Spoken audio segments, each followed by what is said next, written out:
ዛሬ እንግዲህ በጨረቃዎቹና በአንዳንድ ጉዳይ መጥቻለሁ ማለት ነው። በሶስት ነገር ነው የመጣሁት፣ በሀይሚ በቡራ እንዲሁም ደግሞ በዊና ወንድማችን ማለት ነው። እና አሁን ላይ አሪፍ ሁኔታ ላይ ነው ያለው፣ የነበረበትን ታውቃላችሁ። እንዲሁም በሄሉና በናቲ ማለት ነው። እና እንግዲህ ሀይሚና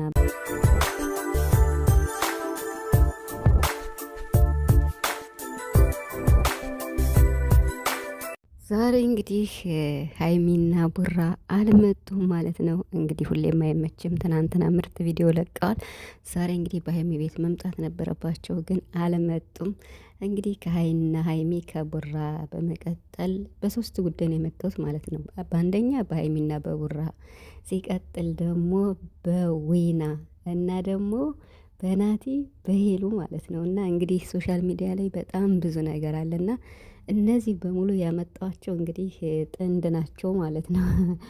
እንግዲህ ያው በውስጡ የያዙት አንዳንድ ነገሮች ቢኖሩም ማለት ነው። እና ሀይሚዬና ቡራ እንግዲህ ደግሞ እንዴት ነው ኮሽታውን ምኑንም ተቋቁመው እዚህ ደርሰው ትናንትና አንድ አመታቸውን አክብረዋል ማለት ነው። እንግዲህ ያው ደስ ብሎናል። ደስ በሚል ቪዲዮ ነው ትናንት የተከበረው። ቡራ እንግዲህ ወርቅ ታስሮለታል ማለት ነው። እና ለወርቅ ባልዋ ወርቅ አስራለች ደግሞ ማለት ነው። ጀግናዋ ሀይሚ ማለት ነው። እና ዛሬ እንግዲህ አልመጡም። ችግር የለውም፣ ነገ ይመጣሉ ብዬ አስባለሁ። ለምን ሰዓት አልፏል፣ እስካሁን አልመጡም። እና ሰላም ሰላም ቤተሰብ እንዴት ናችኋለሁ? ሰላማችሁ ይዛው በያላችሁበት እያልኩኝ ውድ የቻናሌ ቤተሰቦች በያላችሁበት ሰላማችሁ ብዙ ተረፍ ይበልልኝ እያልኩኝ ዛሬ ዩቱብ ላይ ባሉት ነገሮች እንግዲህ ሰብሰብ አድርጌ መጥቻለሁ። እና ብዙ ጊዜ እውነት ለመናገር ከነ ሀይሚ ውጭ አንዳንዴ ቪዲዮ ለመስራት አስባለሁ፣ ግን ምንም ጊዜ አይኖረኝም። ዛሬ እነ ሀይሚ ስላልመጡ ከእነሱም ቀጥሎ አዳዲስም እያስደሰተኝም ነገር ስላለ በተለይ በዊና በኩል ማለት ነው። እና መጥቼላችኋለሁ ማለት እንግዲህ ሀይሚና ቡራ ትናንትና ምርጥ ቪዲዮ ነው የለቀቁልን። እንግዲህ ንግስቷ ማለት ነው ሀይሚ ለወርቅ ባሏ ለምትሳሳለት ለብሩክ ማለት ነው ወርቅ አስራለታለች። የምሬን ነው የምላችሁ። እና በጣም የምትገርም ናት እሷ። ሰርፕራይዝ ስትደረግ እንግዲህ ደግሞ እሷ የበለጠ ማለት ነው። እና በከባዱ ነው ያስቀየመች ይብሏል ብሩክ ማለት ነው። እና በጣም ነው ደስ ያለው ብሩክ በጣም ማለት ነው። እና ጎበዝ ናት ሀይሚ ግን እውነት ለመናገር እና በቃ ማለት ከአላማዋ ንቅንቅ ማትል ላሰበችበት ደግሞ ጽኑ እምነት ያላት ማለት ነው። እና ሰርፕራይዝ አለህ ብላ ነበር ዱባይ ላይ እያለ ይኸው ሰርፕራይዝ አረገችው። እንግዲህ ሀይሚ 180 ገብታለች፣ 180 ሺህ ገብታለች አሁን በዚህ ሰዓት ማለት ነው። ቻናሏን ሁሌ ነው እየገባው ማየውና ስለዚህ ትንሽ ነው የቀራት 200 ሺህ አስገቧት እና ደግሞ ትልቅ ሰርፕራይዝ አላት። ትናንትም ተናግሯል ብሩክና 200 ሺህ አስገቧት ሀይሚዬን ማለት ነው። እሷም ሰርፕራይዝ እንድትደረግ እንዲሁም እንዲከበርላት ማለት ነው። እና ቡራም እንግዲህ አሪፍ እየሄደለት ነው፣ ደስ ይላል። እሱንም ደገፍ አድርጉት፣ ቪዲዮአቸውን ሼር አድርጉ ከቻላችሁ ማለት ነው። እና እንግዲህ ዛሬ አልመጡም፣ ችግር የለውም። ሁሌም አይመችም። ያው ነገ ይመጣሉ ብዬ አስባለሁ። እስካሁን አላየንም ቪዲዮ ማለት ነው። እና ፈጣሪ ማለት ሶሻል ሚዲያ ላይ አንዳንድ ነገር እናያለን እና ተለያዩ፣ ተጣሉ፣ ተጋጩ፣ ተለያይተው ቀሩ ምናምን የሚባል ነገር አለና ከእንደዚህ አይነት ኮሽታ ሀይሚና ብሩክን ይጠብቅልን፣ እንዲሁም ሌሎችን ጥንዶችንም ይጠብቅልን እላለሁ። የምር የሚዋደዱ ሰዎች ሲጣሉ ሲለያዩ ባልታሰበ መንገድ ደግሞ በጣም የምትወዱት ሰው አብሮኝ ይኖራል፣ የወደፊት ሚስቴ ትሆናለች፣ የወደፊት ባሌ ይሆናል ብላችሁ ያሰባችሁት ሰው ባልጠበቃችሁት መንገድ ራሷ ህይወት እንዴት ነው እኛ እንዳሰብነው ሳይሆን በራሷ መንገድ ስትጓዝ ከባድ ነው። እና ከእንደዚህ አይነት ኮሽታ ደግሞ የምንወዳቸውን ጨረቃዎችን እንዲሁም ሌሎችን የሚዋደዱትን ይጠብቅልን እንላለን። የምሬን ነው የምላችሁ። የሰው ደስታ የሚያስደስተው ሰው መቼም ደስ ይለዋል ብዬ አስባለሁ። እንግዲህ ሀይሚና ቡራ አንድ አመት ሙሉ በፍቅር በመሀል የሚያስተምርም የሚያጋጭም በፕራንክ ምክንያት ነው እንጂ በማንነታቸው ተጣልተው አያውቁም። ግን በሚሰሩት ፕራንክ ቪዲዮ ምናምን ሲጋጩም ሲጣሉም ሲታረቁም አበባ ሲሰጣጡ ምናምን እዚህ ደርሰው አንድ አመታቸውን አክብረዋል። እግዚአብሔር ይመስገን። በጣም ከምወደው ቪዲዮ ደግሞ በቃ ቡራ ማለት በተዋወቁ በበነገው ቡራ የአንገት ብር ያሰረላትና እሷ ደግሞ ሰዓት ያሰረችለት ቪዲዮ እሱ ቪዲዮ በጣም ነው የምወደው። ለምን የመጀመሪያ ቀን በቃ ስጦታ የተሰጣጡበት ቀን ነው እስከ ትናንት ባለው ማለት ነው። እና እንግዲህ 1 አመት ሞልቷቸው ደግሞ ለሁለተኛ አመት ደግሞ ትናንት ቡራ ሀይሚ ይሄው ታሪክ ጽፋለች።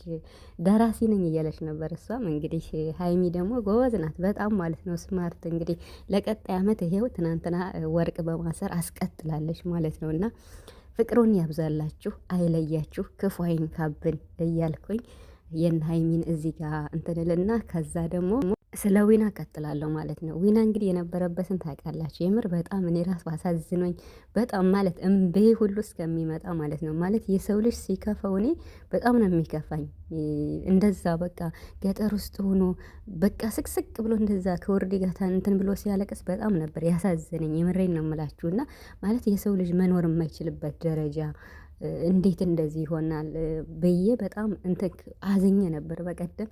ዛሬ እንግዲህ ያው ወደ ደስታው ተመልሶ ወደ ቤቱም ተመልሷል። ከከተማ ውጭ ነበር ወደ ቤትም ተመልሷል። ጓደኛው እንግዲህ ኤላ ነው የሚባል ይመስለኛል፣ ረዘም ያለው በጣም ምርጥ ጓደኛው ነው እና ከመጀመሪያው አንስቶ እስካሁን ድረስ እንግዲህ አብሮት ያለው ጓደኛው መካሪው ሁሉ ነገሩ ነው እና አሁን ወደ ደስታው ተመልሷል ማለት ነው። ያው ወደ ቤት ተመልሷል። እንዲሁም የሚወደውን ሰርፕራይዝ ተደርጓል። ደስ የሚል ሰርፕራይዝ ክራር አይደል እንደዚህ መዝሙር እንትን የሚሉበት ተሰጥቷል እና በጣም ደስ ይላል። የሚወደው ነው ተብሎ ማለት ነው። ዊና ክፉ አይንካ። የምር አንዳንዴ መልካም ሰዎች ምስኪን ስላችሁ በቃ ቀን ሰዎች ሰውን ቀና ብለው የማያዩ ሰዎች በጣም ብዙ ፈተና ይበዛባቸዋል እና ከክፉ ነገር ይጠብቅ ዊናችን ነው የምልህ። የወርዲም እንግዲህ ደስ ብሏታል ማለት ነው እና ፈጣሪ ከክፉ ነገር ሁላችሁንም ይጠብቃችሁ፣ በየትኛውም ዓለም የምትኖሩ ማለት ነው። የሰው ልጅ ሆኖ የማይፈተን የለም። ምንም ማድረግ አይቻልም። ፈተናውን ማለፉ ነው ጥሩ እና ዛሬ ደስ የሚል ቪዲዮ ተለቆ አይቼ ደስ ብሎኛል። ዊና ማለት ነው እና በጣም ደስ ይላል። ዊና እንግዲህ ያው ከብዙ ጊዜ በኋላ ታውቃላችሁ ጓደኛ እንደሌለው ምናምን ነበር እና የምናውቀው፣ ግን በአጋጣሚ እነ ኤላ ማለት ነው አስጨንቀው ፍቅረኛ እንዳለው ነው ያስወጡትና ምርጥ የሆነች ፍቅረኛ አለችው እና የወርዲ ማለት ነው። እንግዲህ ፈጣሪ እናንተንም ደግሞ ያጣምራችሁ። ሰርግ ነው የምንጠብቅ የነሱን እንኳን ማለት ነው እና በጣም ደስ የሚሉ ናቸው።